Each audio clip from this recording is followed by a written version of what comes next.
Vamos a orar. Bendito Padre Celestial, gracias por este día, gracias porque con vida y poder aprender de tu palabra. Te pedimos que nos ayudes, Mario, a que nos dé una introducción de la palabra y también ayudes a la recuperación de la salud del hermano André. Por favor, en el nombre de Jesús. Amén. Muy bien, gracias, mi buen Dani. Bien, pues ya estamos muy cerca de terminar el capítulo 13. Hoy, primero Dios, abarcaremos 2 versículos. Entonces yo espero que podamos avanzar bien, sin problema. Nos ha llevado ya no sé cuántas semanas estudiar este capítulo, pero pues les repito lo que ya les he dicho antes. A mí me ha ayudado mucho a entender más del amor de Dios y poder buscar practicarlo. Están tantos lugares en los que los podemos practicar y en tantas formas que pues no, ni nos podemos acordar en cada una de ellas, pero pues bueno, dijimos que este amor tiene varias características. Las últimas que tocamos en el versículo 7 apuntaban hacia una que acabamos de mencionar en el versículo 8, perdón, y eso es de que permanece o dura, no se marchita. En realidad no sé si considerarla o no una de las características del amor, porque pues siempre he escuchado que son 15 características y esta sería, no sé si la 16 o sería una característica diferente. Eso sí, no sé dónde clasificarlo, pero el punto es que el amor permanece, como ya Pablo nos ha estado diciendo, el amor va a permanecer más que algunas otras cosas. Esta es la tercera sección del capítulo 13. Dijimos que cuando Pablo habla de esa palabra, de que el amor durará para siempre, habla de que no se va a marchitar como una de las hojas que caen en el otoño. El amor va a seguir porque dijimos que es la naturaleza misma de Dios. No se dice en la Biblia que Dios sea caracterizado por la profecía o por otra cosa, sino se nos habla de que Dios es amor y entonces este amor va a permanecer por toda la eternidad. Mencionamos este versículo en la semana pasada que tiene varias cosas que nosotros podemos tomar de él que la NTV pues no nos transmite de una manera del todo precisa. Dice, la profecía, el hablar en otros idiomas o en idiomas desconocidos y el conocimiento especial se volverán inútiles. La NTV agrupa estos 3 dones que permanecen por un tiempo, pero en algún momento se volverán inútiles. Pareciera, por lo que nos dice la nueva traducción viviente, que todo ocurrirá en el mismo momento o que pasa de la misma manera con la profecía, el hablar en otros idiomas o el hablar en lenguas y el conocimiento especial o el don de sabiduría o de conocimiento, así, de ciencia. Pero, como ya dijimos, en el griego Pablo utilizó unas palabras diferentes que tal vez la Reina Valera traduce mejor. El amor nunca deja de ser, o sea, no se marchita, las profecías se acabarán, al igual que la ciencia se acabará, es la misma palabra que dijimos, algo va a hacerlas inefectivo. Es una voz pasiva, como les comenté la vez pasada, y las lenguas o el hablar en idiomas que uno no estudió, pero que puedes hablar y que son idiomas que la gente puede entender, entonces en algún momento va a cesar. Es una palabra diferente que se encuentra acá. En un caso, como les comenté, el verbo es pasivo. El verbo, nos dice la Biblia, es verbo futuro pasivo indicativo tercera persona del plural. ¿Qué quiere decir esto? Que algo, como lo vamos a ver en el versículo 10, algo va a hacer que estos dones, tanto la profecía como el conocimiento, queden hechos inefectivos, es decir, lo van a terminar. Mientras que las lenguas se ocupa un verbo diferente que significa que está puesto aquí, como nos lo menciona la nota, en verbo futuro de ponente medio indicativo, tercera persona del plural. Yo la verdad no sé mucho de eso, pero por lo que he estudiado es de que habla que algo va a terminar por sí solo, como una pila. Ustedes saben que la pila tiene una carga de energía y se va acabando esa pila, ¿correcto? Así tiene un tiempo determinado, tiene alguna fuerza que solamente va a durar un momento y después se le acaba la energía. Esa es la forma en la que las lenguas van a terminar. Y nosotros en la iglesia Dios es Amor y en la Unión de Iglesias Evangélicas Mexicanas creemos que ya las lenguas cesaron, que ya no hay más dones de lenguas en este tiempo. Y si alguien dice hablar en lenguas, creemos que pues no está aplicando bien las escrituras. Por eso nosotros no hablamos en nuestra iglesia ni enseñamos que hablen en lenguas. Y las iglesias que yo he ido y hay gente que dice que habla en lenguas, más que nada, en vez de parecer lenguas verdaderas o idiomas, parece balbuceo, nada más que hablan como un niño que está aprendiendo a hablar y que hace ruidos con su boca y ya son muy similares, parece como que se pasan ahí palabras o ruidos y eso es lo que hablan, no parece un idioma eh, en realidad, ¿ok? Pero entonces algo va a acabar con estos dones y este don por sí mismo se iba a terminar. A diferencia del amor, el amor nunca está cayendo, nunca se marchitará, como dijimos. Y hay muchos dones. Estos dones ya dijimos que pues van relacionados con las escrituras porque el Espíritu Santo es el que las da. Pero en este versículo que mencionamos la vez pasada, pues se encuentran el don de profecía, el don de lenguas y el don de conocimiento. Esto es diferenciado del amor en que el amor sigue y sigue y sigue y sigue y nos dicen las escrituras, nunca se va a acabar este amor, mientras que estas, algo va a terminar con ellas, algo va a terminar con ellos, pero ellas solitas sí van a terminar. ¿Por qué es tan importante esto? Porque actualmente pues hay un movimiento en el cual puede acercársenos gente y decirnos, oye, ¿por qué ustedes no hablan en lenguas? ¿Por qué no profetizan en lenguas? ¿Por qué no en sus servicios tienen un momento especial para hablar de lenguas? Vamos a hablar mucho de eso en detalle en el capítulo 14, si Dios nos permite, porque el capítulo 14 nos habla del don de lenguas en detalle. Pero al menos por ahora queremos recordar que las lenguas y la profecía se diferencian en este versículo. Estas, si siguen, actualmente creemos que tenemos el don de profecía, que es el proferir la palabra de Dios o el predicar la palabra de Dios, y el don de ciencia o de conocimiento, que es el conocer algo que está en las escrituras que el Espíritu Santo nos puede revelar. Las lenguas, como ya lo mencionamos en el capítulo 12, se agrupaban con los dones de señales, con los milagros y la sanidad.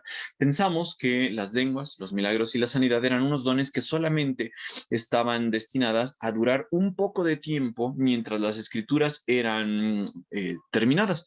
Ya una vez que las escrituras terminaron, pues Dios ya no necesita autenticar el mensaje de sus apóstoles y por lo tanto creemos que esto terminó. Esto prácticamente terminó con la edad apostólica. Tampoco creemos que en la actualidad haya apóstoles, como algunos llaman apóstoles a sus líderes. Ya no creemos que haya apóstoles, creemos que los apóstoles eran aquellas personas que convivieron con Jesús, recibieron un ministerio especial por parte de él y fueron pues de las primeras personas en recibir el evangelio. Estos dones, por ejemplo, de milagros y sanidad, en la literatura de los comentarios podemos ver que a través de toda la historia de la Biblia, desde Moisés hasta Jesús, hubo más o menos 3 periodos en los cuales cada uno de ellos duró 70 años y que había milagros o sanidad. Eran 3 periodos que la literatura nos menciona, por ejemplo, con Moisés. Moisés hizo milagros, Moisés de alguna forma fue usado por Dios para traer milagros, incluso curar de una manera mágica, no tal vez él, sino por ejemplo con la serpiente de bronce. Era un periodo de sanidad o de milagros de una manera diferente al resto de la historia. Más o menos este periodo duró 70 años. Después de esto vinieron unos profetas que se llamaban Elías y Eliseo. También realizaron milagros, también hicieron, pues incluso hasta resurrecciones.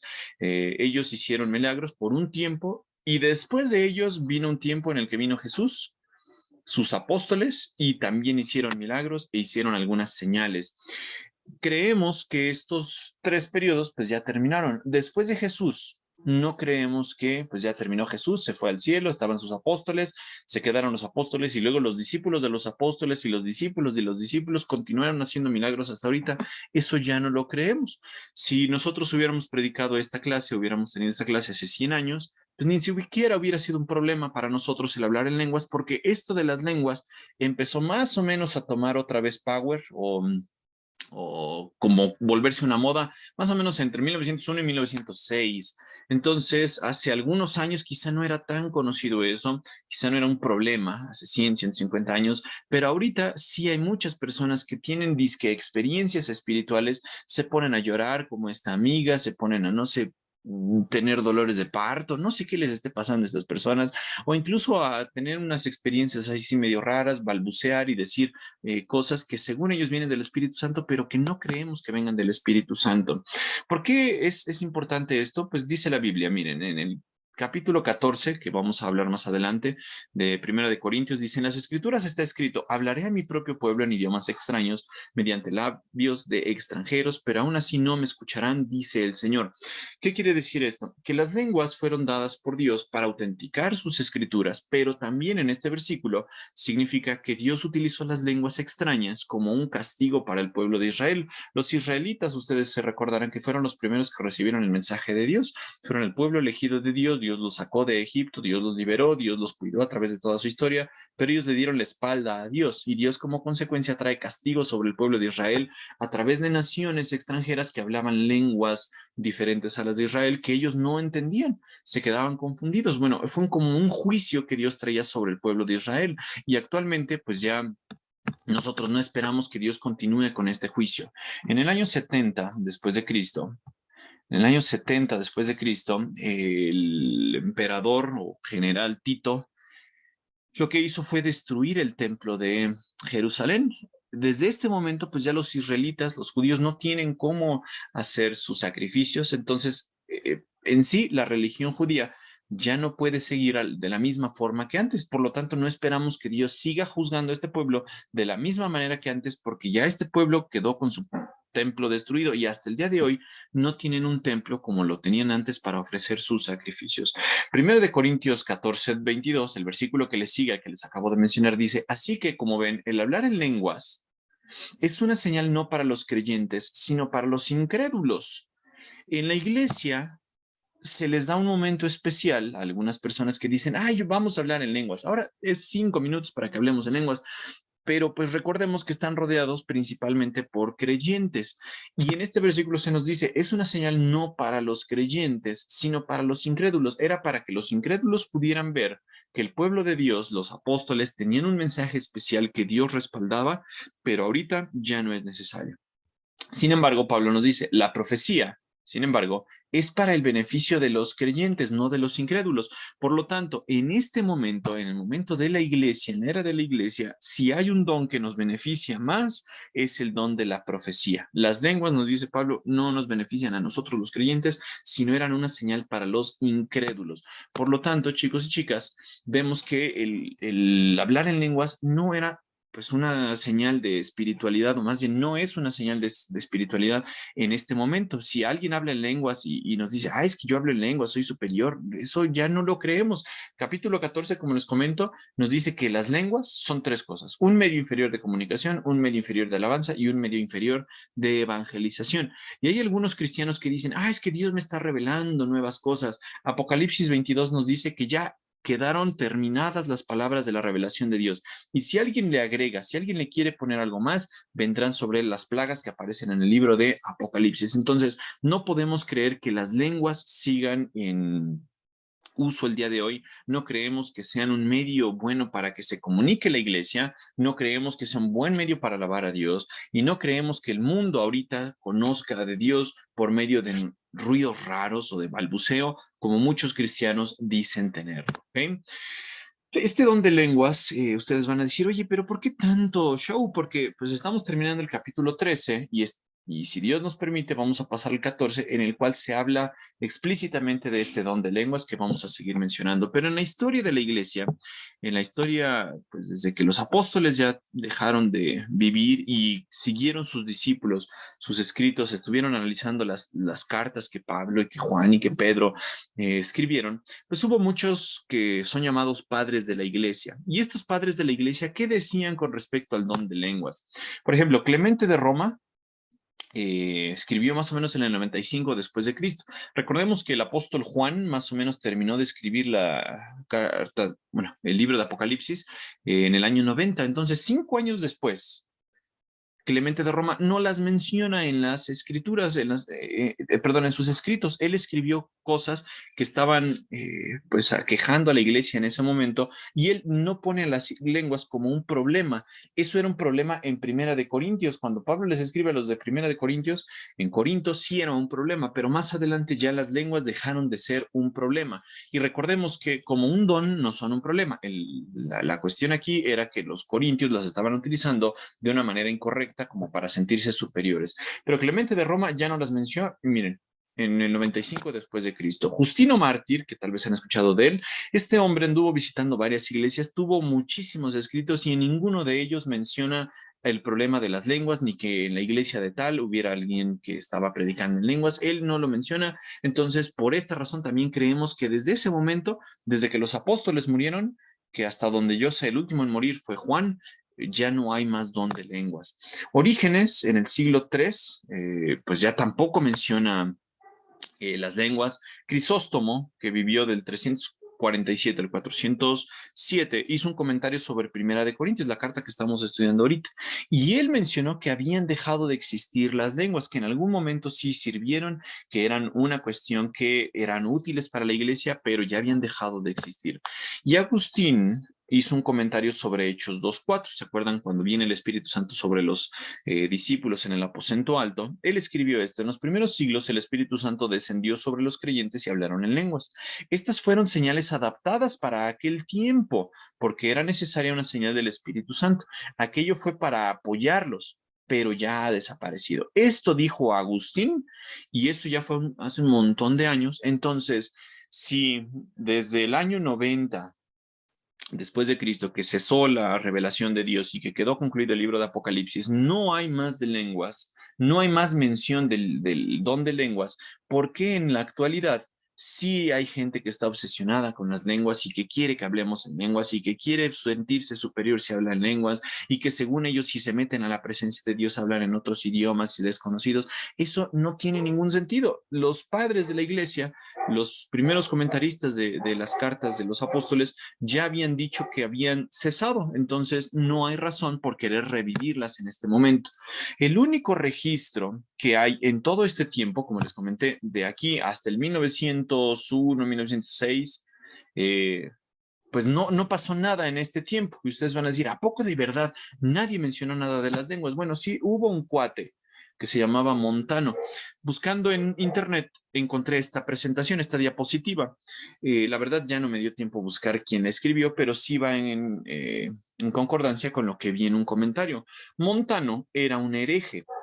Miren lo que dice esta presentación. La herejía de los montanistas, es decir, los discípulos de Montano, también dio dolores de cabeza a la iglesia. Apareció en el siglo II, o sea, en el año 170, cuando Montano, después de recibir el bautismo, comenzó a anunciar que era el profeta del Espíritu Santo.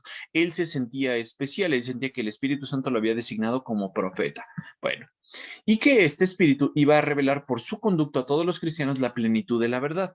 Era como decir, ¿sabes qué? El Espíritu Santo ya dio las Santas Escrituras, ya Juan en el año 90 dio Apocalipsis, pero el Espíritu Santo me está diciendo a mí nuevas cosas de revelación y eso ya no creemos que sea verdad. Entonces, él según clamaba que el Espíritu Santo por su conducto le iba a revelar la plenitud, o sea, lo que faltaba de la verdad. El rasgo más notable de esta revelación era el mensaje escatológico. Estaba a punto de producirse la segunda venida de Cristo. Él lo dijo en el año 170 y ahorita estamos en el 2022 y no ha venido Cristo, entonces creemos que este Montano se equivocó. Y con ella el comienzo de la Jerusalén celestial, que todavía no creemos que haya comenzado. Solamente una estricta vida moral prepararía a los creyentes para esta venida. Por ello habría que evitar huir del martirio, habría que guardar ayuno riguroso y abstenerse en lo posible del matrimonio. Esto nos recuerda, por ejemplo, lo que Pablo le dice a Timoteo. Algunos en 1 Timoteo capítulo 4 prohibirán casarse, pero bueno, esta idea de Montano no creemos que sea basada en las escrituras. Tal vez estaba un poquito marihuano, no sé si fumó algunas hierbas raras, comió muchos frijoles, quién sabe qué habrá pasado en la mente de Montano, era un hereje, no creemos que Montano fuera un verdadero profeta de Dios y pues él sí decía hablar en lenguas, pero pues ya sabemos que no estaba en lo correcto. Entonces, en la historia de la iglesia, aparte de Montano y su discípulo Tertulo, Trófimo, no me acuerdo, Tertuliano, aquí dice, Tertuliano, pues entonces se sumó y también él decía hablar en lenguas. Entonces, por todos estos años, chicos y chicas, no ha habido lenguas, a excepción de Tertuliano y de Montano, pero ya dijimos que estos cuates no eran pues unos profetas verdaderos, entonces pues no hay que creerlos. Este movimiento empieza a partir de este año, después evoluciona a lo que se conoce como el movimiento carismático y pues mencionan que las lenguas tienen un lugar prominente, pero la verdad es que no. Ya vimos en el versículo 7, perdón, en el versículo 8, que las lenguas acabarán por sí mismas y pensamos que eso fue junto con la época de los apóstoles. Ahora sí, el versículo que nos importa el día de hoy, versículo 9. ¿Qué quiere decir? Versículo 9 nos menciona: ahora nuestro conocimiento es parcial e incompleto, y aún el don de profecía revela solo una parte de todo el panorama.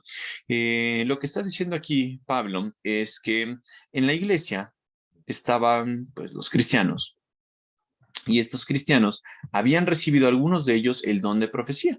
Y este don de profecía es bueno para edificar, es bueno para transmitir, perdón, la palabra de Dios, es bueno para que se construya un buen carácter de parte de la iglesia, es bueno proclamar la buena palabra de Dios, pero nos dice la Biblia, es algo incompleto.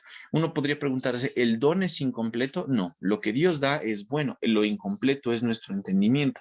Nosotros no tenemos un entendimiento completo. Y pues esta palabra la ocupa Pablo varias veces, o esta idea, dice es parcial, no es completo, es solamente una parte de todo el panorama. Entonces, aunque gracias a Dios nosotros tenemos ahorita la Biblia, al estudiar la Biblia puede haber personas a quienes se les recibe un gran conocimiento de esta Biblia, lo pueden transmitir a través de la predicación, pero este conocimiento aún así sigue siendo parcial. No conocemos todo lo que significa Dios, todo lo que ha hecho Dios, solamente es una parte de todo el panorama. Nos dice Romanos 11:33 aquí, qué grande es la riqueza y la sabiduría y el conocimiento de Dios. Es realmente imposible para nosotros entender sus decisiones y sus caminos. Nosotros no podemos entender todo lo que Dios hace. Es mucho para nosotros. Versículo 34, pues ¿quién puede conocer los pensamientos del Señor? ¿Quién sabe lo suficiente para aconsejarlo? La respuesta es nadie. No hay una sola persona que pueda entender y conocer todos los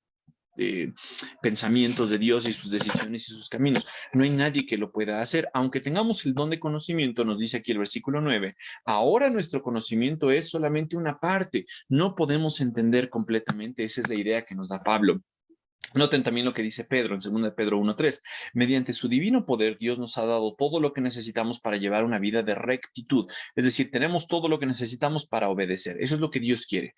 Todo esto lo recibimos al llegar a conocer a aquel que nos llamó por medio de su maravillosa gloria y excelencia, eso es a Jesús.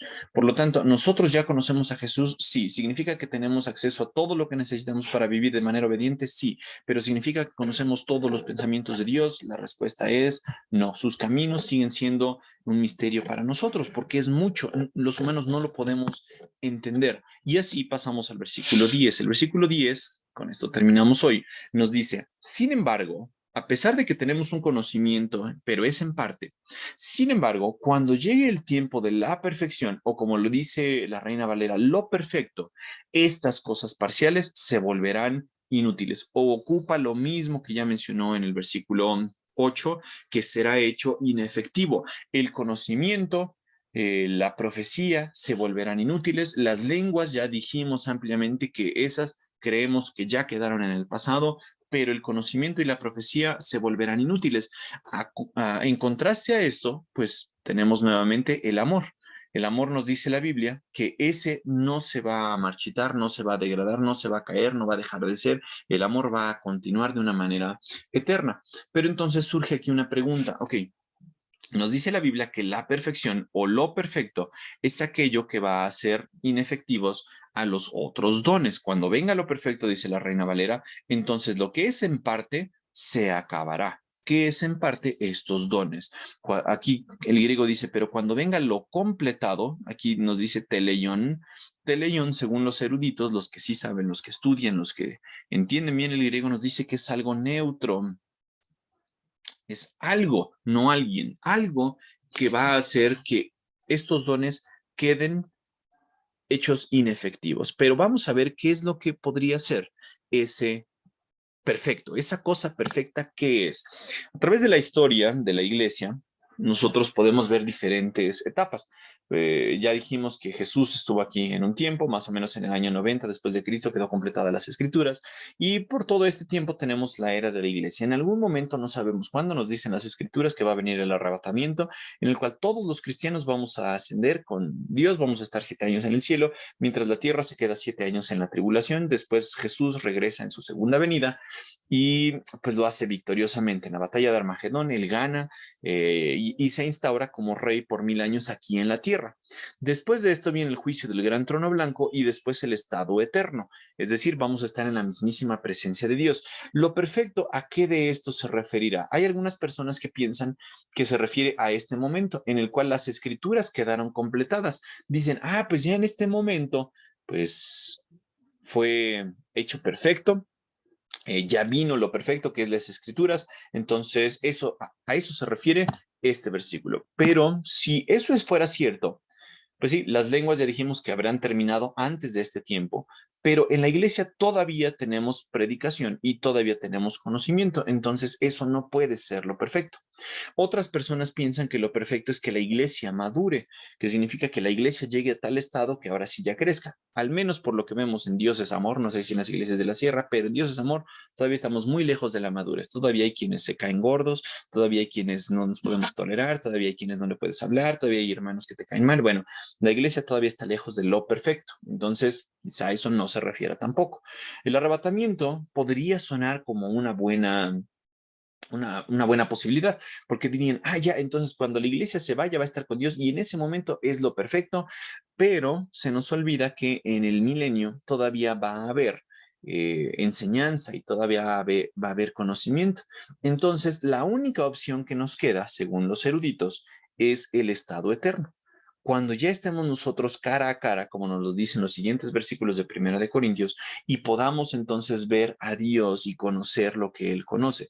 Obviamente no vamos a conocer todo lo que Él conoce, pero vamos a tener un conocimiento muy diferente, un conocimiento completo, hasta donde nuestra mente puede llegar, de lo que significa Dios y la obra y algunos de sus misterios. Entonces, lo perfecto, nos dice en los comentarios, no son las escrituras terminadas, lo perfecto no es el arrebatamiento, lo perfecto no es la maduración de la iglesia, lo perfecto no es la segunda venida de Cristo. Entonces, el único que queda ahí es el estado eterno, en el cual nosotros vamos a ver cara a cara como somos conocidos y como nos lo dice Primera de Corintios 13 en los versículos que siguen. Dice, entonces conoceré cara a cara y ya no veré borroso. Los corintios podían saber que ellos veían borroso por la relación que Pablo les hace más adelante. Él utiliza una analogía de un espejo. En ese tiempo, para tener un espejo no era como nosotros. Nosotros, pues ahorita los espejos que tenemos son muy brillantes, son muy precisos, porque pues cuando te pones enfrente de este espejo te ves bien, te ves feliz, te ves hasta la pupila, te ves los granos, te ves la nariz, te ves los dientes, todo te puedes ver en este espejo claramente. Pero en ese tiempo lo que pasaba es que el espejo que ellos utilizaban era un espejo de metal, entonces lo pulían de tal forma que este espejo se ponía bien lisito y ese espejo les daba una imagen. Sin embargo, esa imagen no era del todo acertada porque en ese espejo quedaban algunas cosas así medio borrosas que te hacían verte medio chistoso. Bueno, Pablo más adelante les dice, ahorita vemos como en un espejo, de manera borrosa, pero más adelante conoceré como fui conocido y por lo tanto pensamos que es cuando estemos en la presencia de Dios que Él nos abrirá el entendimiento y ya nadie en el cielo va a necesitar profecía, ya nadie va a necesitar que le proclamen de la palabra de Dios o de tener un conocimiento especial porque ya Dios nos habrá revelado lo que sabemos y el único que va a permanecer en ese momento y en el que nos vamos a mover y en lo que vamos a seguir va a ser en el amor. Pablo entonces les está diciendo aquí, miren, ustedes piensan que estos dones son muy buenos, piensan que el don de lenguas, de la profecía y del conocimiento son muy buenos, sí, pero las lenguas ya mucho tiempo atrás terminaron, la profecía y el conocimiento en algún momento van a terminar y el que sí va a seguir, chicos y chicas, pastores, maestros, líderes, es el amor de Dios. Ese es el que va a seguir y nosotros podemos experimentar parte de él aquí en este momento. ¿Ok? No sé entonces si quede alguna duda, si hay algo que no me haya yo explicado bien, pero como les mencionaba la semana pasada, algunas personas están pensando, ay, es que las lenguas son bien importantes. Y las lenguas, al ser tan importantes para algunos, pues pueden hacer que nosotros los veamos como personas tontas o como personas que no leen las escrituras. Pero como les comenté la semana pasada, también MacArthur nos dice, prefiero yo amar a mi hermano que habla en lenguas porque, pues bueno, él al menos está quizá buscando de una manera sincera a Dios. Esta persona no tiene todo el conocimiento, quizá no ha estudiado bien y piensa que las lenguas es algo correcto, pero prefiero amar a mi hermano que habla en lenguas a amar a una persona que hace chismes que sí se entienden en el idioma, en el español o en el totonaco, en el inglés, en lo que sea, que estemos entendiendo. Entonces, una persona quizá que habla en lenguas nosotros podemos amarla y seguir amándola, al igual que podemos amar a una persona que se dedica al chisme, pero pues quizá esta persona no haga tanto daño como esta. Esta se mete en la vida de otras personas con sus chismes y aún así nosotros, como ya lo vimos, podemos cubrir esto con amor, enseñarles la verdad con amor, vivir con amor una relación con esa persona o con esas personas, porque eso es lo que nos manda Dios, a reflejar el amor que Él tiene tanto para nuestros hermanos como para nuestras hermanas. Entonces, ¿alguna duda hasta aquí, chicos y chicas? ¿Algo que no se haya entendido?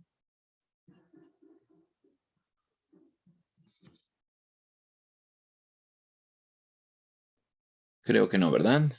No. Muy bien, pues entonces si no hay dudas, por ahí anda Eddie, después de algún tiempo que no te veíamos. ¿Podrías despedirnos en oración, porfa, Eddie? Ok. Señor, gracias por este día que nos permitiste conectarnos a todos nosotros. Gracias porque permitiste que Mario nos enseñara algo más. Eh, Te pido que lo cuides en donde está y a cada uno de nosotros en nuestros hogares, por favor. En Cristo Jesús. Amén. Amén. Muchas gracias.